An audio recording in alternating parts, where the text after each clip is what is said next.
I walked through the damp, foggy streets, my mind swirling. So much content, so many podcasts. How do I find the best? Then it hit me, like a big blue neon sign flashing through the mist. Blueberry. All I had to do was drop the E's and go to blueberry.com. Blueberry, the digital media interface for consumers, creators, and advertisers. Daily Show, CNN, GOP is not your friend. Christian right sitting tight and making other folks fight. When this heart Huckabee, no thinking, ass thinking, watch a for Sharia law, even in Arkansas. Kill a Muslim or a Hindu, what's the difference? Make a deal, fuck you. Uh-oh, this means we lose. Nominee, not for me. Why choose? Testament of lies. Offer me some respite, offer me quietude. I decline. It's the end of all days as we know them. It's the end of all days as we know them. It's the end of all days as we know them in these end times. These end times.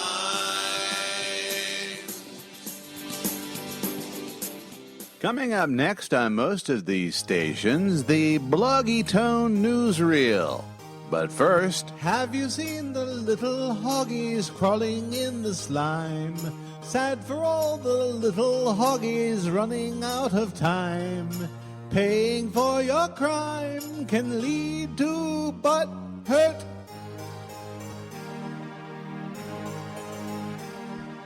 Have you seen the daddy hoggy in his nice bow ties?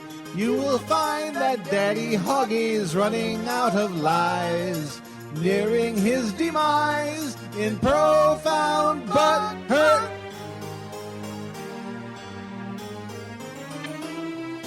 In their styes with all their shucking, they don't care what goes on around.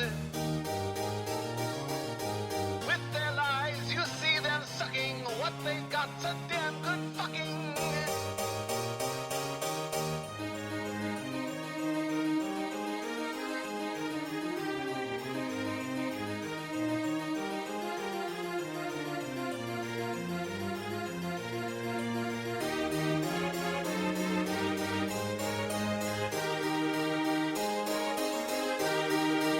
Everywhere there's lots of hoggies with their hoggy lies.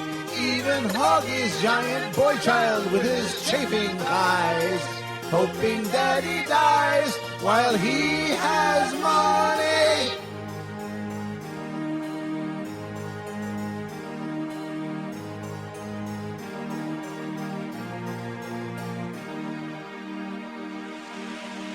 One more time.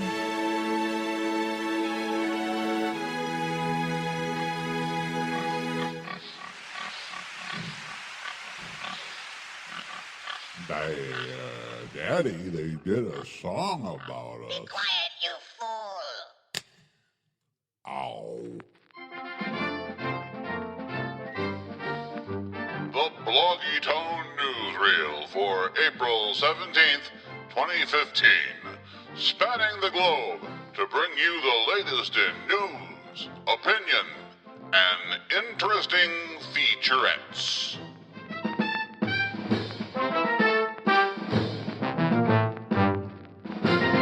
Item the first. Noted liberal muckraker Bill Schmalfeldt of Elkridge, Maryland, acquitted of a single charge of violating a peace order. In a Carroll County, Maryland district courtroom in the sleepy village of Westminster, Maryland, Judge Joanne Ellinghaus-Jones found the 60-year-old Parkinson's patient not guilty of contacting gadfly busybody W.J. Hoge III of Westminster. For one thing, the judge called the peace order issued on August 27th, 2014, for a period of 1 year, to be invalid. A peace order is only good for 6 months, at which time it can be extended an additional 6 months. And for another thing, she ruled that Schmalfeldt's contact of Hoge was of a charitable and Christian nature, offering to help Hoge's wife obtain information about her recently discovered cancer. The verdict came as quite a shock to Hoge supporters who had been predicting since mid-February that Schmalfeldt would be convicted, sent off to a mental hospital in shackles, and there be butt-raped, and deservedly so, by the insane inmates. One disappointed Hoge supporter, identifying herself only as Grace 3G, put it like this in a comment on Mr. Hoge's blog, hogewash.com. Courtesy of the state of Maryland being unwilling to enforce their own laws and orders, I am of the opinion that the deranged cyberstalker Bill Schmalfeldt is going to have to die for his abuse of others to cease. I don't believe he will ever willingly leave our gentle host and his family alone, and after what was, once again, demonstrated today, judges in Maryland intend to do nothing about it. Wonder how Judge Ellinghaus-Jones would handle this situation were her and her family on the receiving end of the same years-long harassment, stalking, abuse, threats, and extortion Bill Schmalfeldt has afforded the Stranahan and Hoge families, not to mention all of the others. What a pathetic excuse for an arbiter of the law. The state of Maryland and its sorry excuse for a legal system are entirely complicit in the harassment and abuse this evil, demented freak will continue to inflict upon others. I extend my sympathy to John and his beautiful family. This decision handed down is nothing short of a travesty. Justice took a huge hit, and that should disturb and righteously anger all good and decent people. Yes, the good and decent people who call for the death of an innocent man following his acquittal on a senseless, vindictive, vexatious charge of harming nobody. The butt hurt in the Hoge camp is palpable. You voiced your concern, and I think I understand.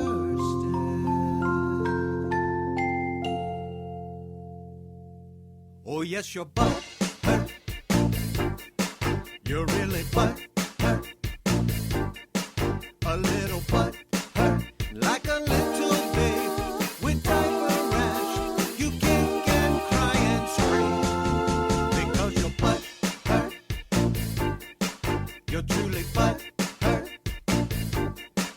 Oh yes, your butt hurt, and your popping flesh is full of sand. It just won't come clean because your butt hurt.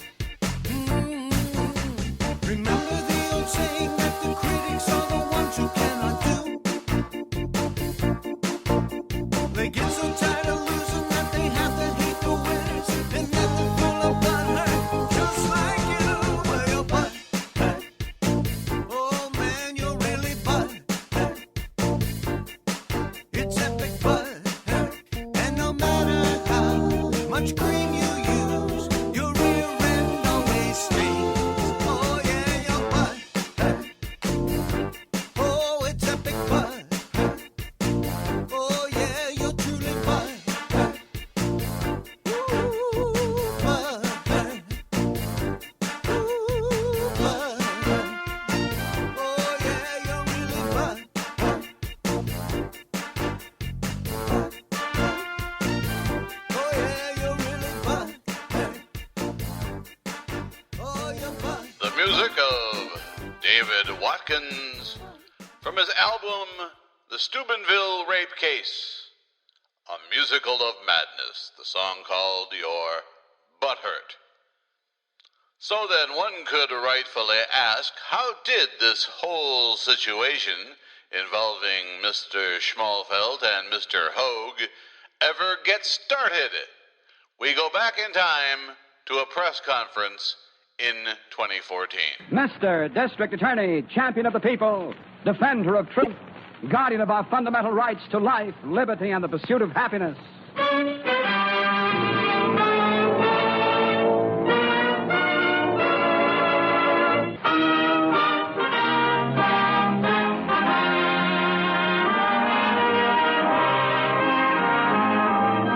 And it shall be my duty as District Attorney not only to prosecute to the limit of the law all persons accused of crimes perpetrated within this county, but to defend with equal vigor the rights and privileges of all its citizens.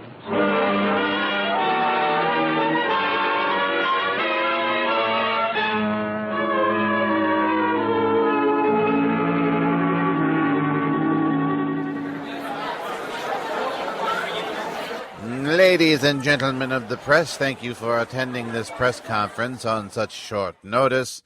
As the state's attorney, or as you may know in your home states, the district attorney of this county, it is my sworn duty to prosecute all crimes against the peace and good order of the citizens of this county.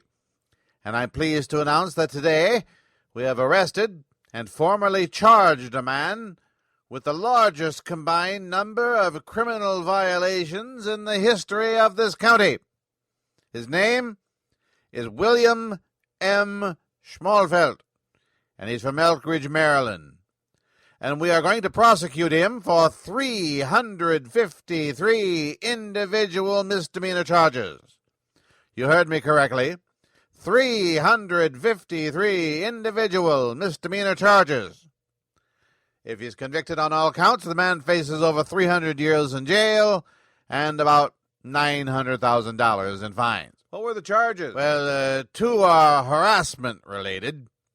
The other 351 charges are in relation to his alleged violation of a peace order issued by the Carroll County Circuit Court judge. You mean a restraining order? No, a restraining order, or a protective order, as we call them in Maryland, can only be applied when there's a domestic relationship involved. A peace order, basically the same thing, but it involves people who are not related. And how did he violate this peace order? Did he make harassing phone calls? Did he keep showing up at the victim's home to threaten him? We noticed there are no assault charges listed here, so the defendant hasn't actually beaten up or harmed the victim. Am I correct? Well, if he had actually harmed the victim, assault charges would be appropriate. But in this case, the accused kept tweeting the victim's name using the @ symbol in front of the victim's name. Oh, my God. Are there any more questions? You're kidding, right? No, this is a serious matter in Carroll County. Our citizens deserve the right to live their lives in peace, unharassed by jackanapes on the computer. Sir, Go ahead, ask him. we noticed that when the accused was being transported by the police into your county jail, he was in a wheelchair. Did he get hurt during the arrest? No, the man has had Parkinson's disease for 14 years and is unable to walk unassisted. Oh, Lord. Let me get this straight. You arrested a man, he's in your jail, and the charge is 353 counts of tweeting using a man's name after an @ symbol. Actually, no, it's only 351 charges. The other two charges are harassment and electronic mail harassment.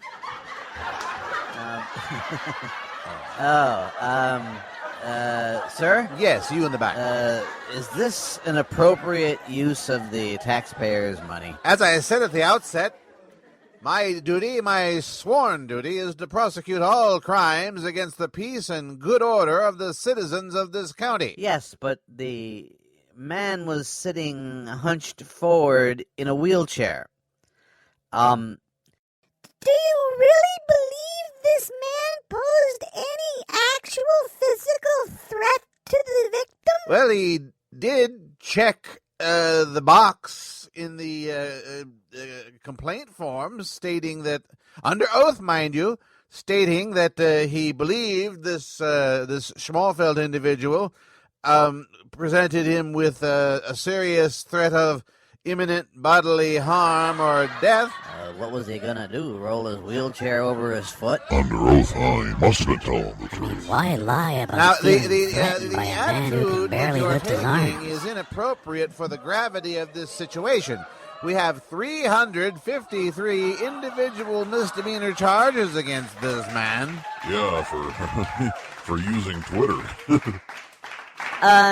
Sir, given this man's physical condition, how much is it going to cost the taxpayers of the state of Maryland to house and feed and provide the medical care this man needs? Well, that's a matter for the county comptroller, which I assume we have. I'm not absolutely sure, but I'm sure we have someone who pushes those beans and counts them.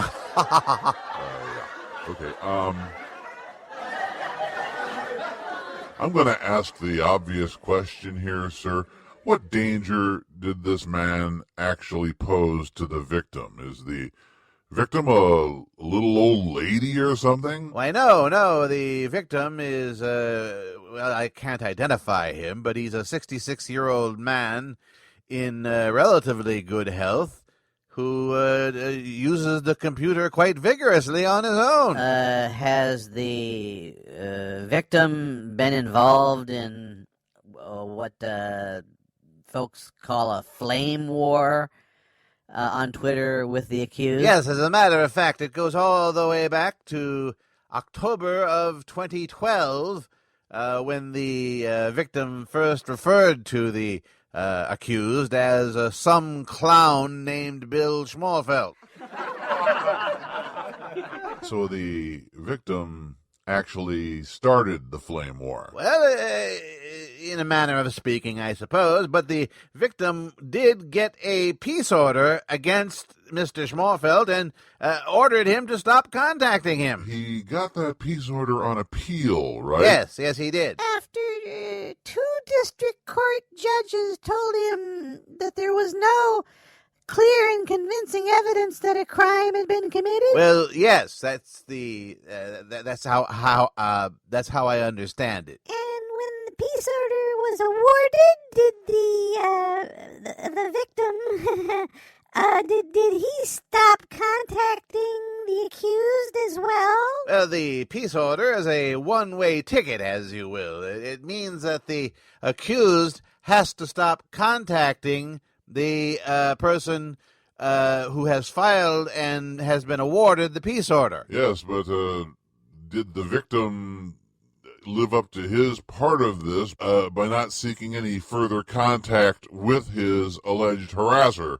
I mean, when a woman or anybody actually who files a protective order or a restraining order against somebody feels threatened by that person, isn't it sort of bizarre to seek out that person and continually taunt and harass that person and then file charges if the person responds? Well, I'm not here to discuss hypotheticals. This is not a hypothetical, sir. This is what happened according to the records we've been able to look at. The victim, as you call him, wrote hundreds of blog entries and hundreds of these Twitter tweets about the accused in the months after being awarded his peace order. That is neither here nor there, and Aren't you feeling a little bit silly right now, sir?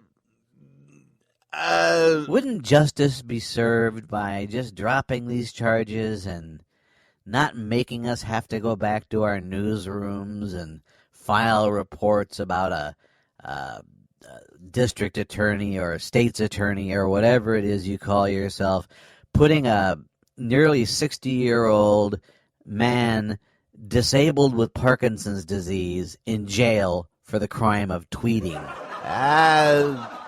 This press conference is over.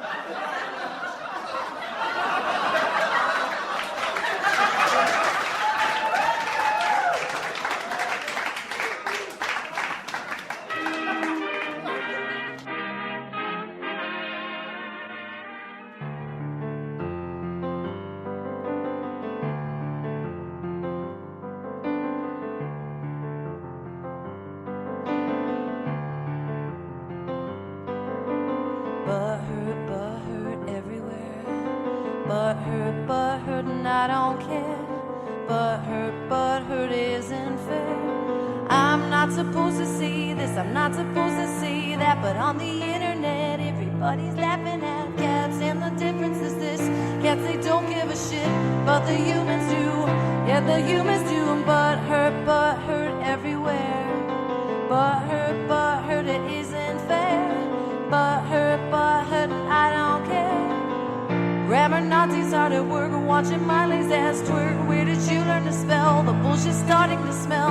Idiocracy rules and people acting like fools. Please stop feeding the trolls. Said you're feeding the trolls.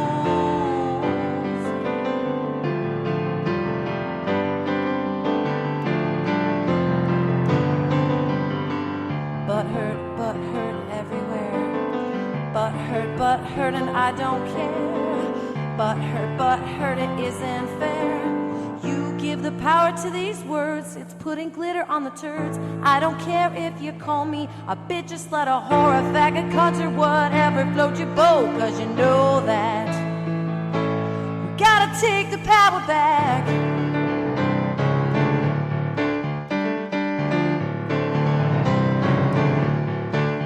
That's right.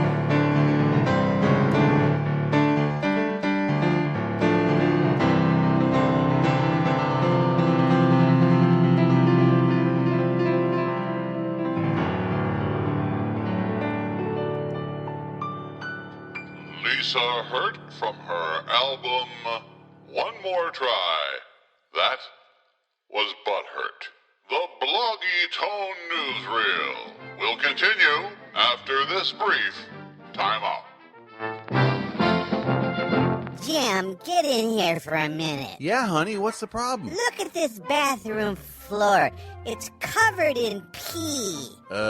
Maybe it was the dog. We don't have a dog, Jim. It's just you and me, and you know it wasn't me, so that sort of narrows down the suspect roster, doesn't it? Yeah, you're right. I just don't know what the problem is. I just can't seem to get a good stream of urine from me to the bowl. The problem is you're not concentrating. You're not focused. Here, try this. What's that? That's the W.J.J. Hoge III urinal target. I've heard of those, but aren't they just for urinals? Don't be silly.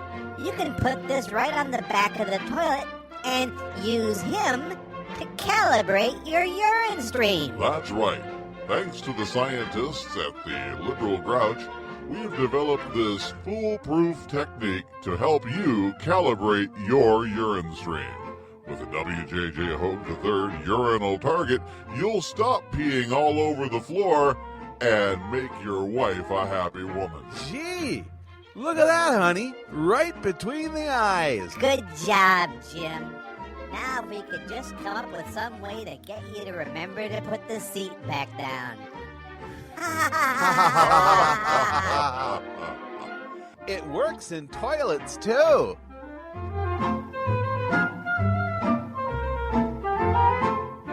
I'm writing a book about hogs. It's called Hog Book. And now we continue with the Bloggy Tone Newsreel for this 17th day of April 2015. What is behind all this hatred that Hoge and his various supporters have for Bill Schmalfeldt, this man they derisively call the cabin boy? Did you hear what the cabin boy did this time? Oh God, now what? I bet it was awful. Oh, it was awful.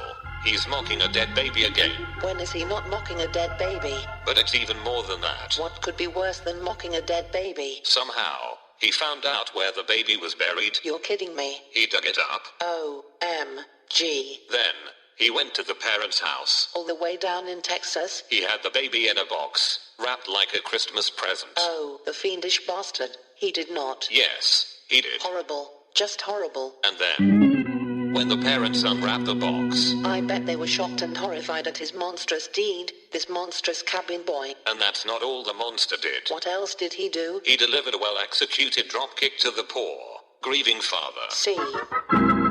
I knew he was faking his Parkinson's disease. I just knew it. Then... Oh, I don't even want to think about it. As the father laid there, barely conscious on the floor... You mean the rug, right? They don't have a rug. It's a floor. Oh, linoleum. Anyway, he started to rip the dead baby in 2 pieces. No, he did not. Yes. Stop it. And then he started feeding it to the poor, groggy, grieving father. Holy Lord God in heaven. No, he didn't. Yes, he did. Stuff the little dead baby right into his mouth? Well...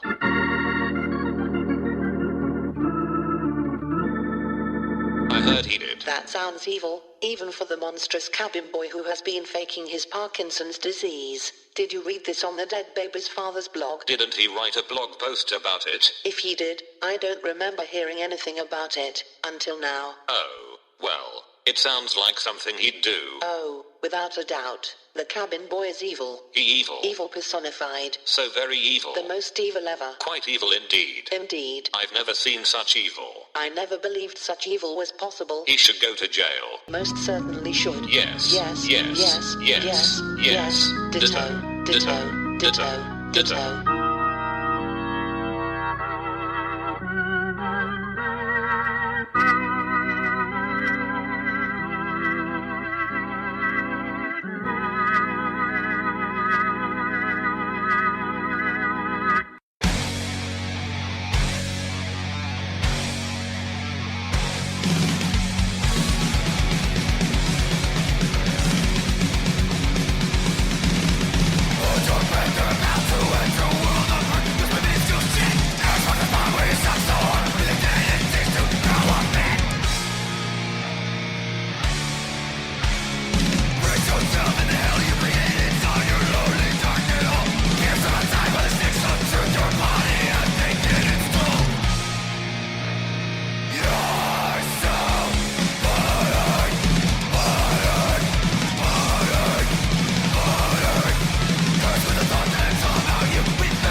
From their self-titled album, Roarg, that was Roarg with Relentless Butthurt, here on the Bloggy Tone Newsreel. But maybe we can pause for a moment and remember W.J.J. Hoge in more hubristic times, when he felt himself invincible. Can't beat us! You can't beat us! You can't beat us! You can't beat us! I'm with so smart. Makes me say, bless my heart. Thank you for blessing me with a mind like mine, so wise and deep. It feels good when you know you're smart. I'm mega brain genius, skilled in the art and such. A treat, I'm known as John you can't beat. I told you, Schmalfeldt, you can't beat me. Yeah, I'm smarter than you, you know. You can't beat me. Res judicata, you can't beat me. Got the court in my back pocket. You can't beat me. Your friend, Brett, no chance. Bring on that lawsuit. He's gonna lose his pants on smooth. Out of his league, he's gonna get a bad lawsuit fatigue, because I'm rolling. That's right, I don't even sweat. I'm gonna win the fight. What court? What suit? Hoge on a mission to give the boot. Let him know that I'm so sweet, and this is a man you can't beat. Yo, I told you, you can't beat me. Why you standing there, man? You can't beat me. Are you pondering what I'm pondering? You can't beat me. Don't even file an answer, making you sweat like a tiny dancer. Now, you know you're talking about Hoge, and I'm going to show contempt. And spite my undies are sticky, so pass me a wipe. I don't need to sweat. What's that in my shorts so sticky and wet? My God! I shit. Laughing so hard, you might as well quit. That's true. Because you know you can't beat me. You can't beat me. Can't beat me. Break it down.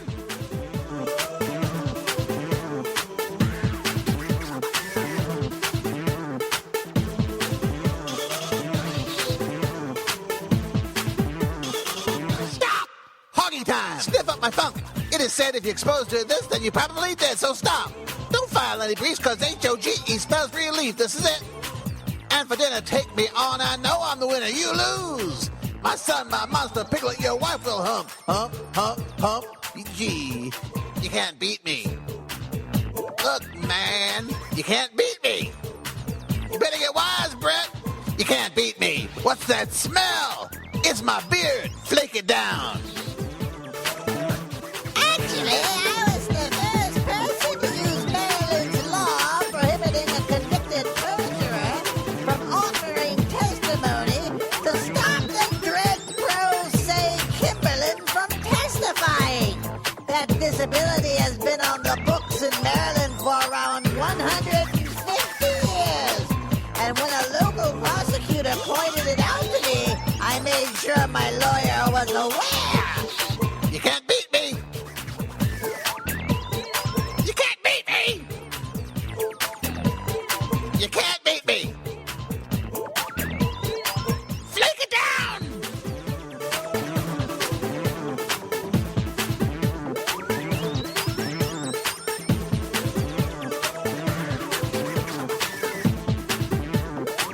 Stop. Hoge time. Every time you sue me, the Hoge is just so smart. I'm brilliant in the court, and before I even start, I will mock you with every blog that I write. With other co-defendants, we will win this fight. We don't need to prepare. We'll put you back in jail. It's Hoge and Aaron with Ollie and Stacy. Ask Kimberlin unmasked. He'll say, you can't beat us. You can't beat us. You can't beat us. Yeah, I told you you can't beat us. Too bad, can't beat us. Can't beat us. No, don't even try. Can't beat us. Oh, don't even show up. We might not. I think I'll go check the mail. We'll be back shortly to wrap up today's episode of the Bloggy Tone Newsreel. But first, this message. Honey, there's a package for you at the door. Gee, I wonder who it's from. There's no return address, but the postmark says it's from Slovenia. Golly, I don't know anybody in Slovenia. Well, what are you waiting for? Open it. I'm just naive enough to do that, honey. I mean, what else are you gonna do with a mysterious package sent from some unknown person in Eastern Europe? Well, what is it? Well, mercy sakes alive. Someone has sent me a bowel movement. Yes, Nothing gets persons' attention faster than a bowel movement in a Tupperware container. And here at Post-Acquittal, we take great care to spell name correctly and put correct address on label so poop show up at right person home. It's a new-fashioned way. When you have something to say it with poop. Honey, do we have a Tupperware bowl we can spare? Sure. What do you need it for? Well, it would be rude not to return the gesture. You're so polite. Here you go, you crazy Republican bastard. Make sure you send enough to share. No problem. I had tacos for lunch. Post-Acquittal, when you care enough to send the very worst. It's a great holiday gift. And on that note, let me remind you to stick around for a full half hour of enjoyment and thrills as we bring you a full episode of The Lord of Satire. Today's episode, The Case of the Belarded Trousers. But first, Bill Schmalfeldt found himself in all of this trouble for daring to mail information available to him from his time at the National Institutes of Health to the wife of W.J.J. Hoge when he revealed she was suffering from bone cancer. There wasn't a cross word in the message. There was nothing but politeness and kindness, and instead of reacting as a normal person would, Hoge took out a peace order. The judge, as we told you at the beginning of the newsreel, found that the peace order itself was invalid because it had been set for 1 year, and besides, the letter showed no intent to commit a crime. So therefore, we wonder about what Hoge's family dynamic must be like. Let's see if we can get a brief insight. Meanwhile, at their pleasant little ranch-style home on Ridge Road in Westminster, Big Hoggy is teaching Little Hoggy a lesson about how to be a good lookout. You simpering imbecile! Ow. All I asked you to do, the one thing I asked you to do, Ow. is to keep an eye out for a gold Prius. Is that simple enough? A gold Prius? Ow. All you had to do was watch to see when Brett Kimberlin and Bill Schmalfeldt rolled into the Howard County Courthouse. I even gave you a camera to sit there and photograph them as they arrived, and you failed! Ow. I cannot believe that something as idiotic as yourself could spring from my intelligent loins. I'm sorry, Daddy. When I think of all that money we spent on special education for you. Daddy, who are those people outside taking pictures of our house? What do you mean? It looks like there's people out there with clipboards and they're writing down stuff and taking pictures. Let me go look. You, what are you doing here at my property? We're assessing it. Why are you assessing it? Because it's being attached as part of a lawsuit. Lawsuit? What sort of lawsuit? You haven't been served with the papers yet? I don't know. I haven't checked today's mail. Well, it turns out you have been involved in some vexatious litigious action, and your house is being valued to see how much the plaintiff can actually get for your property if he is successful in his lawsuit. Well,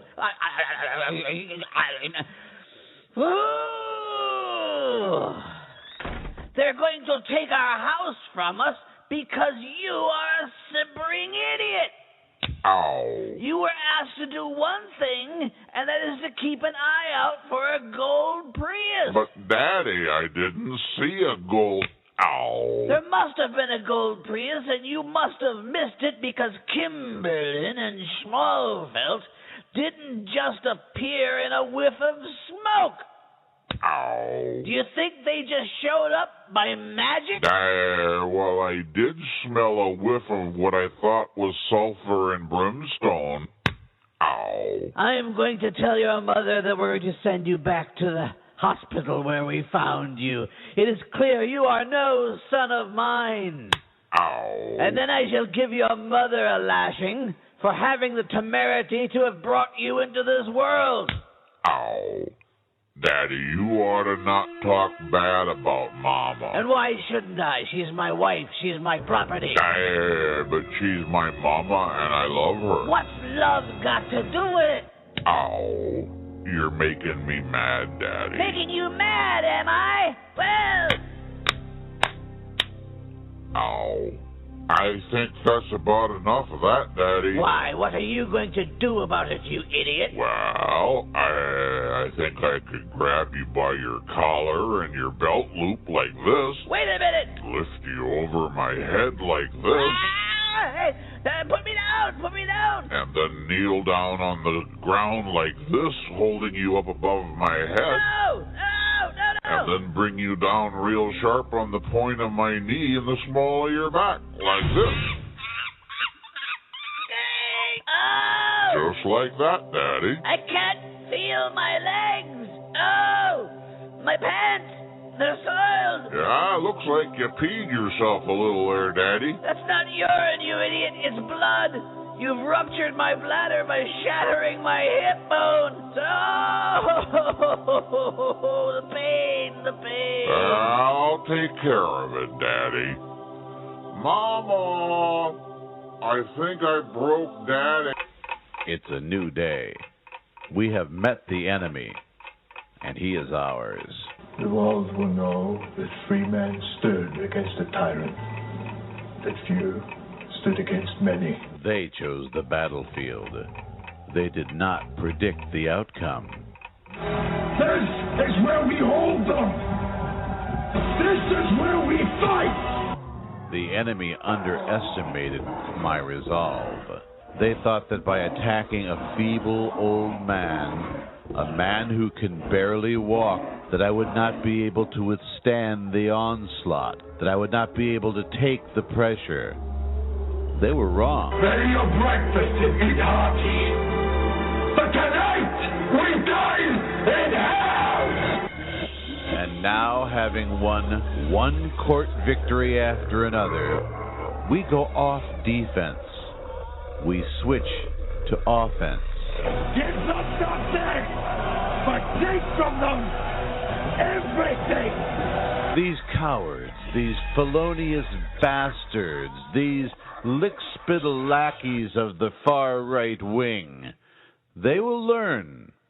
The next time they choose a feeble old man to attack, thinking they can use him to bring down their main objective, maybe next time, if they have any resources left, they will learn not to pick a phoebe who will fight back. This is Sparta! And the real fight has just begun. Beware of the big green dragon that sits on your doorstep. He eats little boys. Puppy ducktails, big fat snails. Beware. Take care. Beware. Pull the string. Pull the string. Now don't touch that dial. Stay tuned for a complete episode, 30 minutes, of The Lord of Satire. Coming up next on most of these stations. Something in the air? You bet. Excitement. He's here! He's here! It's the Lord of Satire! Starting right now. Wait, 247. Oh, Christ, I only have 1 foot on the scale. Let me get the other one up there. Oh, God. fortune, danger. Well, I can't say as I'm too happy with that either. Who is it? The fat man.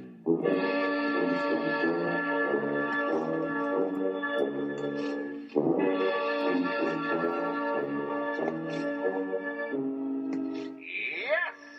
Once again, podcast listeners, Liberated Syndication brings you another exciting episode of America's favorite fat humorist, Bill Schmalfeldt, the Lord of Satire.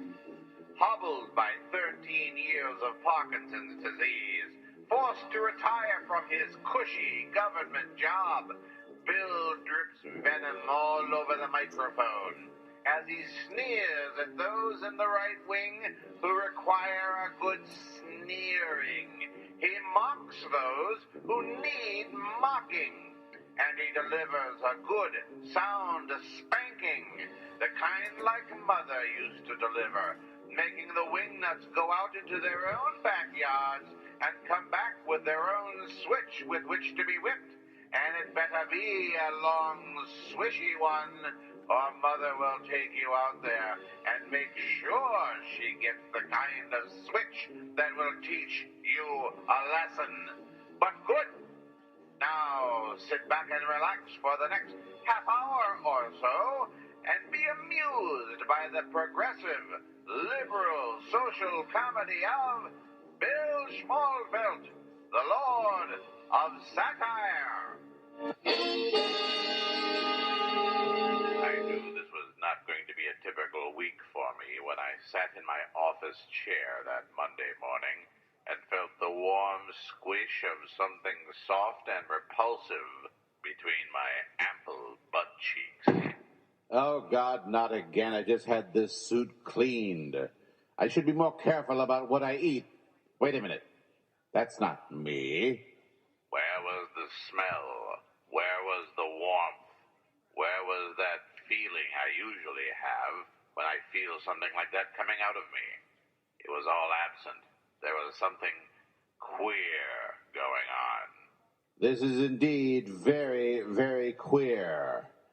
I stood up eventually and looked at the seat of my chair. It was covered in a white, pasty substance like lard. That looks like lard. I said to myself. I picked up a portion of it and rubbed it between my thumb and forefingers and gave it a sniff. Odorless. I felt I could confirm my suspicions, but one more test would be required. There's no taste whatsoever. It's lard. And that's when my leggy, wise-cracking assistant, Go-Go McQuestion, came into the office. Hi there, Bill. Oh, look at your pants. Another cheesecake accident? All right, one time I sat down and ate 5 cheesecakes, and that was the result. Are you never going to let me live that down? God, I'm such a pig. Well, then what happened? Obviously, I've been the victim of a practical joke. Look around for some sort of note, some sort of indication as to who may have perpetrated this foul deed. Go-Go saw it immediately. It was a piece of paper, plastered in lard, on my left butt cheek. Do you mind if I... there's something on my... Yes, it's on... help yourself. Yes, grab it. Thank you. What was written on the note confirmed my worst suspicions. The joke's on you, Lord of Satire. I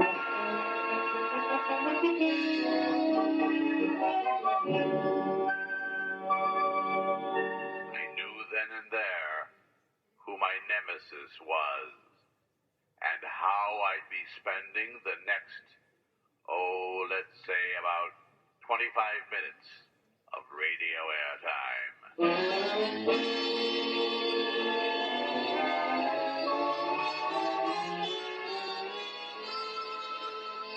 We'll rejoin the Lord of Satire in just a moment, but first a word from our sponsor for the week.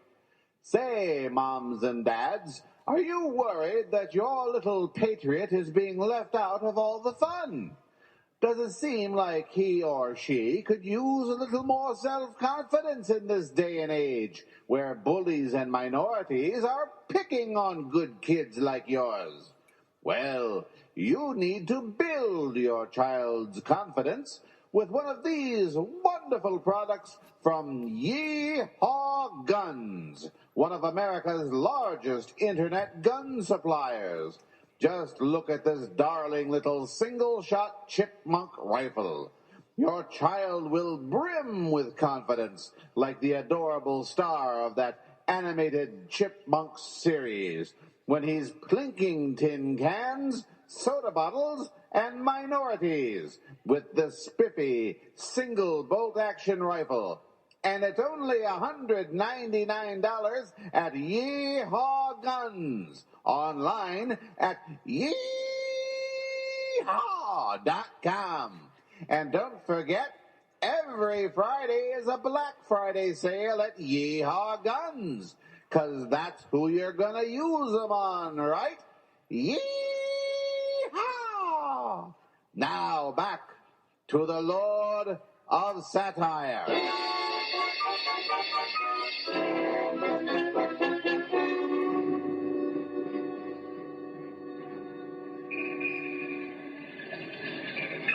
Before the commercial, I had a pretty good idea who put the lard on my office chair, but I needed to be able to prove it. In my vast experience as a satirist, I've only been called Lard of Satire by one person, and I knew who that person was, and I knew where he lived, and I knew his peace order against me had been denied, so I was free to go to his house. Open up in there. I know you're home. Open up, I say. I'm coming. Oh, it's you.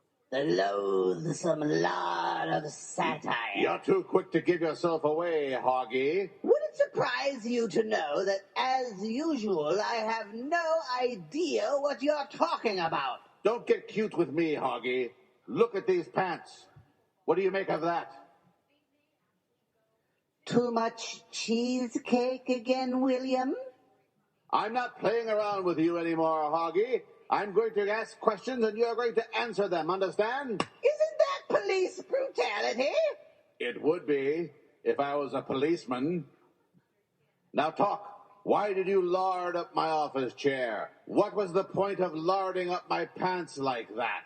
Again, I have no idea what you are talking about. Then perhaps you can explain that over there in the corner. What? Where? In what corner? That. There. In that corner. I pointed it out to the fool. It was a 4-gallon metal tin of Oscar Mayer's White Clover brand pure lard, with the cover pried off and a handful scooped out from the center of it. Hoggy immediately underwent a drastic attitude change. Oh, well, isn't that very interesting? How rude of me. Would you like to come in for some delicious fresh scones? Not right now, Hoggy. But you know where you can get some really, really good baked goods? At Smithy's old-time bakery in downtown Westminster? Yes. And at the Carroll County Jail. You're coming with me, Hoggy. But you just said you're not a police officer. How can you arrest me?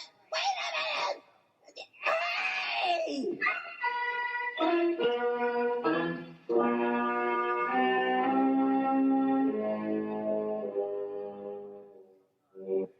Look, Schmalfeldt, I know we're friends and everything, but I can't have you constantly bringing people down to the police station and having them charged with crimes.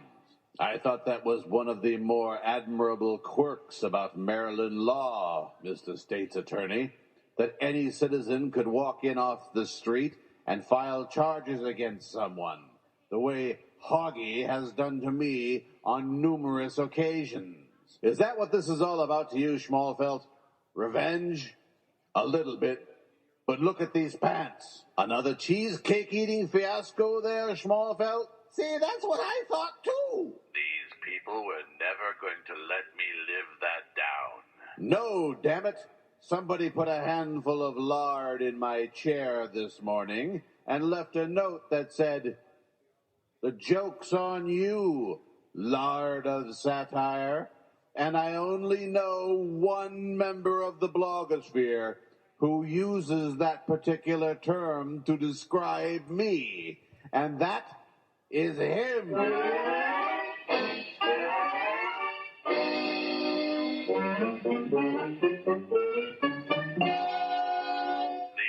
Was overwhelming. Well, the joke does kind of write itself there, Bill. Lord of satire, you're a big guy, lard of satire. I thought the evidence was overwhelming, but I still had an ace up my sleeve. Well then, Mr. State's Attorney, how about you examine the tin of lard I've brought with me to the police station, compare the handprints, see if there are any fingerprints or DNA evidence.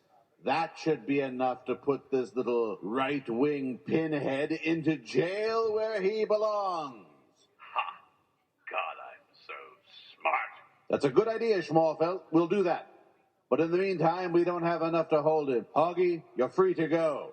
But we'll be watching you. Don't ever forget that. We will be watching you. Watch as much as you like, copper, but I have forsworn the life of the lawbreaker and now live blamelessly. That's my son here to pick me up in the Bentley. I believe I'll be on my way. See you later, Lord of Satire. It gnawed at my gut that this queer little idiot was walking, but I knew that the state's attorney was right. We would have to develop this case a little further before we could prosecute. You're right, Bill. We're going to have to examine the evidence and develop this case Wait a before... What? Did I say that out loud, or was that just part of my thinking interlude? Tell you the truth, I don't know. I'm just reading from the script. See, it's usually marked whether it's an internal monologue or something that can be heard. Without proper marking, it's easy to be fooled. Oh, yes, someone is going to be a fool. But it won't be me, Mr. State's Attorney. It won't be me. I left the police station and walked out to my car. Somebody had been there before me. Somebody had written on my windshield. Somebody using a piece of dog poo as a crayon wrote the words, "See you in court, Schmalfeldt." And there was only one blogger I knew who used that name for me.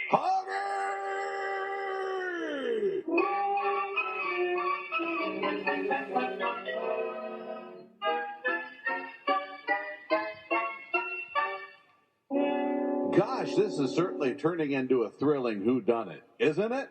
But before we get back to Bill Schmalfeldt as the Lord of Satire, is your little sweetie heart being left out of all the fun? You can fix that today, moms and dads, by ordering the new Cricket single-shot 22 long rifle blue barrel pink laminate stock from Yeehaw Guns, one of America's largest internet gun suppliers.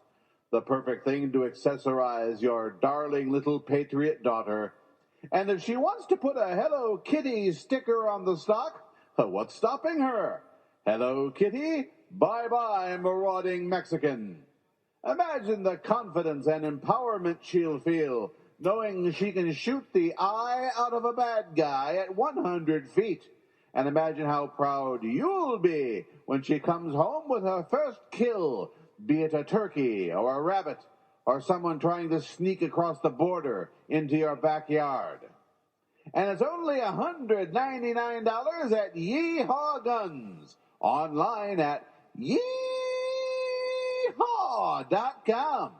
And don't forget, every Friday is a Black Friday sale at Yeehaw Guns, because that's who you're going to use them on, right? Yeehaw! And now back to the Lord of Satire. The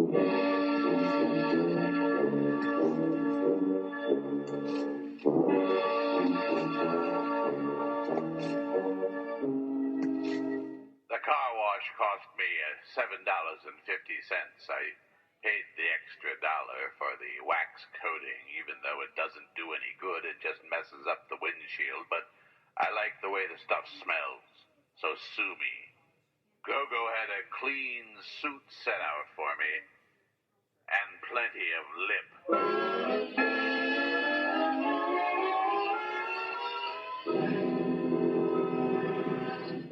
So, the state's attorney didn't buy your story about Hoge, huh? I didn't say that. I said he needed more evidence. Well, it's too bad you washed the car before you were able to get a handwriting analysis off that poop on the windshield. Look, I've had about a belly full of this tongue sandwich from you. Would you prefer some pressed ham or some other cold cuts? I've got some nice maple ham here, too. Yes, the maple ham with Swiss cheese and mayonnaise on rye. That sounds good, yes. So what's the next step there, Mr. Lord of Satire? What are you going to do now? Well, for one thing, I'm going to sit here hungrily while you prepare that sandwich. I mean, after that, Mr. Fat for Brains. Oh, yes, of course.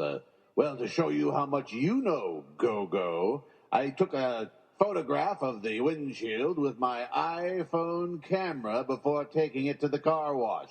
I took several photos, in fact, of sufficient number to where we should be able to get a good handwriting analysis. Ah, you're smarter than I gave you credit for. But if it's possible to get a handwriting analysis from somebody using a dog poop as a crayon, I suppose that might work.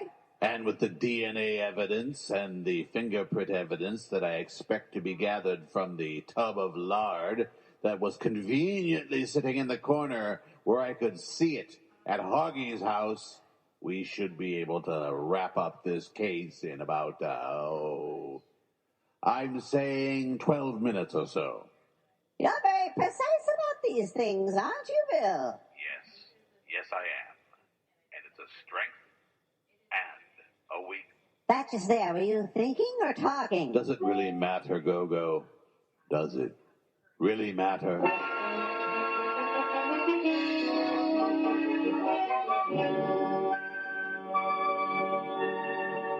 The police had their evidence. All we could do now was wait. That was quick, even by dramatic radio standards. Lord of Satire here. Yes? Yes? No. Yes? Yes, really? Really? Oh, my God. Yes, well, thank you for sharing that, yes, and I love you, too. Goodbye. Was that the police? No, it was Sprint, and I thought that they were no longer making those high-pressure telephone calls to get people to switch to their long distance. I mean, my God, I've been on the no-call list for 16 years now, and I still get 3 or 4 calls from these idiots every day. Sometimes one right after the other. I told you I'm perfectly happy with my current long-distance service. Will you leave?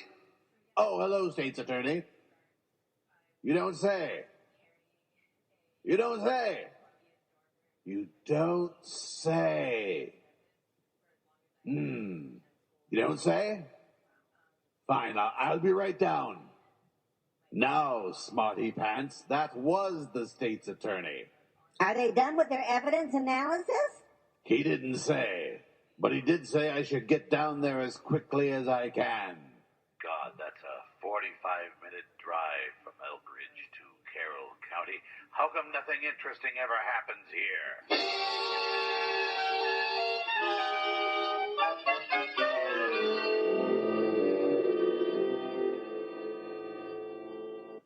Nice to see you could make it, Schmalfeldt.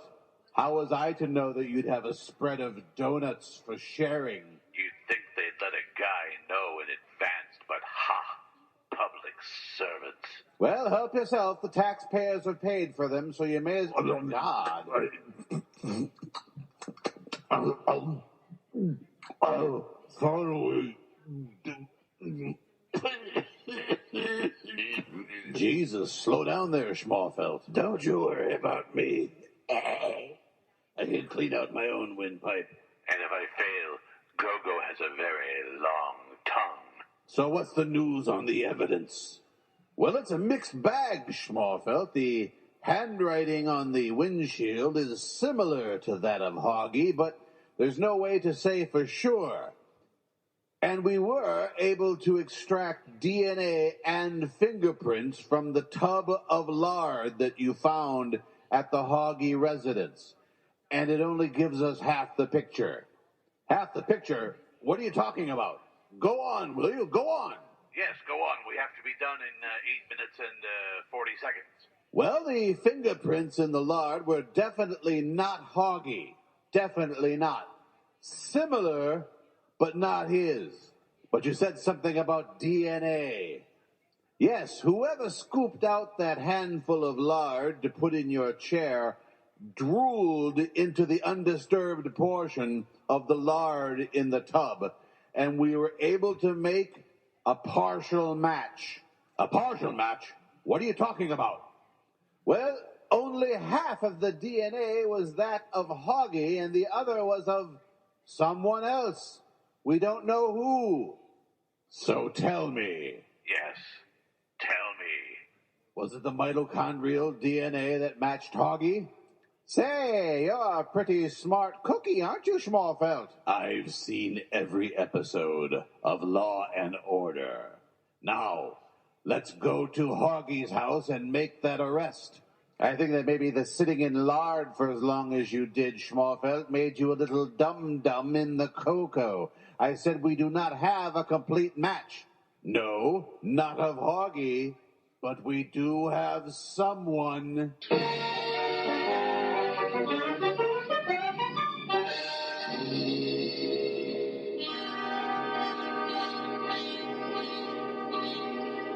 Oh, so it's you again, lard of satire. Tell me, Schmuckfeldt, I thought you did not have enough evidence to pinch me for this particular crime. God, I just want to kick him right in the nuts. Just a couple more questions, Hoge, and the state attorney here will back me up. Now, how many people actually read your blog? Oh, I don't know. Thousands upon thousands, perhaps even millions and billions. I have no way of knowing for sure. We can put you under oath, Mr. Hoge. 3 that I know of. Myself, Schmuckfeldt over there, and my son, William IV. And where is your bouncing baby boy right now, Hoge? Do you really need to bother him? He's had a rough night, you know, up all night masturbating or something. Either produce his fat ass right here, right now, Hoge, or I'll go back and get him. Schmalfeldt, shut up. Mr. Hoge, either bring your son out here right now, or I'll be back in 20 minutes with a warrant. Either way, it's up to you. Goddamn Constitution, how I hate it. Oh, all right, but we're wasting everybody's time. William IV, come out here. The nice state's attorney would like to have a word with you. What is it, Daddy? All right, you, let's have a look at those fingernails. My God, they're filthy. Here, Mr. State's Attorney, I have a penknife. Scrape under there and tell me what it smells like. How about you scrape under there and tell me what it smells like? Goddamn civil servants. All right, you pansy, I'll do it. Here, Hoge Jr., give me a paw or hoof or whatever you call it.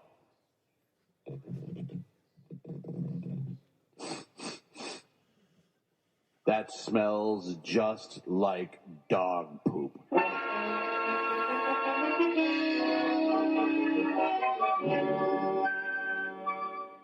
Well, I'll be. And when we combine the mitochondrial DNA from the lard bucket and analyze this dog poop against the dog poop that you, you washed that off your windshield, didn't you?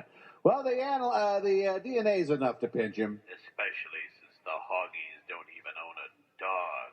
But why did you do it, son? What was the possible reason? Could you have? Was it out of love for me?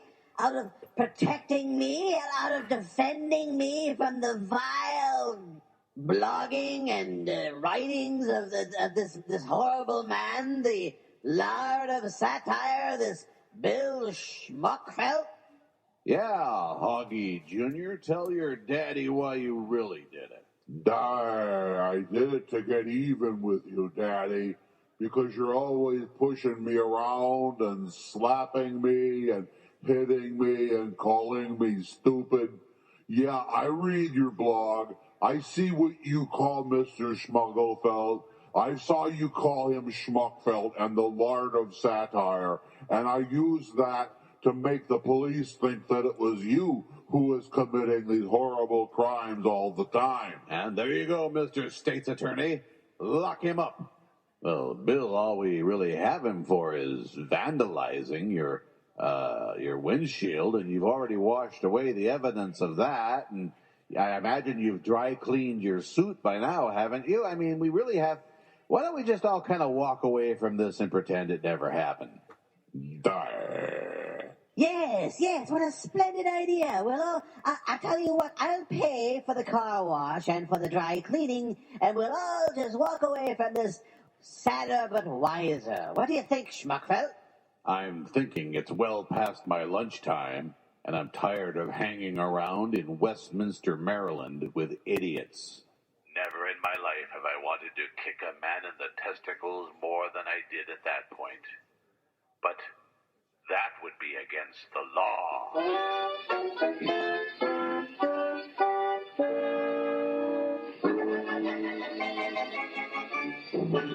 Wow! I thought for sure somebody was going to get shot that time, or at least kicked squarely in the nuts. But anyway, your poor wife just doesn't have room in her purse to carry one of those big Glocks or Colts or other handguns that you have tucked away under your jacket.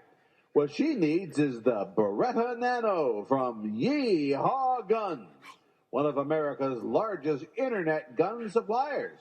It's the ultimate evolution of the micro-compact carry pistol, utilizing a removable, serialized sub-chassis. The Nano pistol can be easily modified with replaceable grip frames, and it's simple to disassemble and maintain.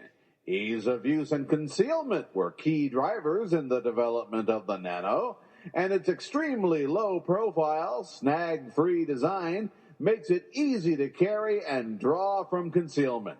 And ain't it the prettiest, pinkest little thing?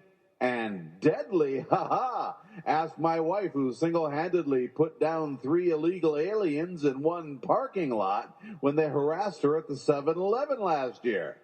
Of course, as it turned out, they were just asking her what time it was, but she don't talk none of that Mexico talk, and the judge said she had the right to shoot all 3 because she felt threatened. The Beretta Nano can be yours for just $499.99 online at yeehaw.com.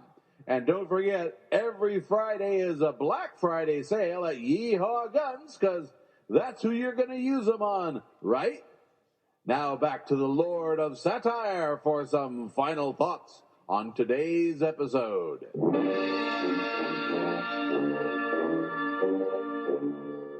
Go-Go, I guess we can mark the case of the belarded pants seat as closed and file it away. I don't do any filing, Bill, remember? I'm just here to look good. Yes, and speaking of that, when are you and I going to go out for that late-night milkshake we keep talking about? I don't know, Bill. It's that image of you with all that lard in your butt. I can't get romantic after that. Oh, you hateful bitch. But it's like I always say. Remember, nobody loves a fat man. But oh, how a fat man can love.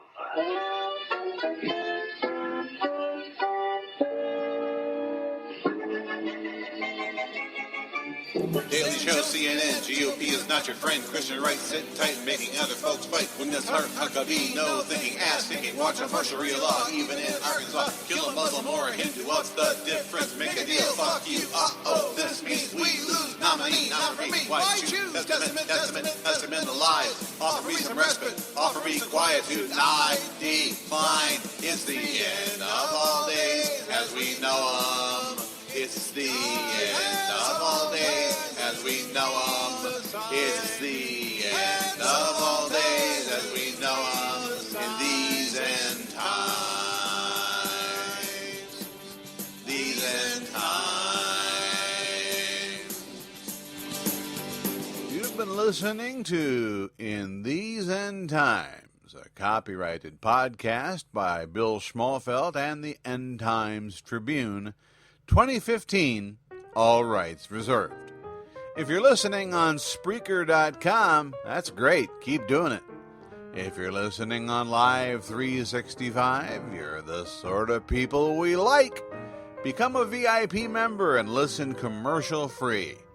Visit the website at endtimestribune.com for more information on how to become a VIP listener, and to hit the tip jar, that ever-important donate button that keeps us going. This program featured music from David Watkins, Your Butthurt, from his album Steubenville Rape Case, A Musical of Madness. Also, Butthurt by Lisa Hurt from her album One More Try, and Relentless Butthurt by Roarg from their self-titled album. R.E.M. wrote the music for our theme song. John Lennon and Paul McCartney wrote the tune to the Piggies parody we used to start the show. On Monday, we forget that W.J.J. Hoge III ever existed, and we return to our popular mix of political satire and comedy in these end times. I'm Bill Schmalfeldt. Thanks for listening. This podcast is part of the Blueberry Network. Blueberry.com is where listeners and podcasters come together. Check it out at blueberrywithnoease.com.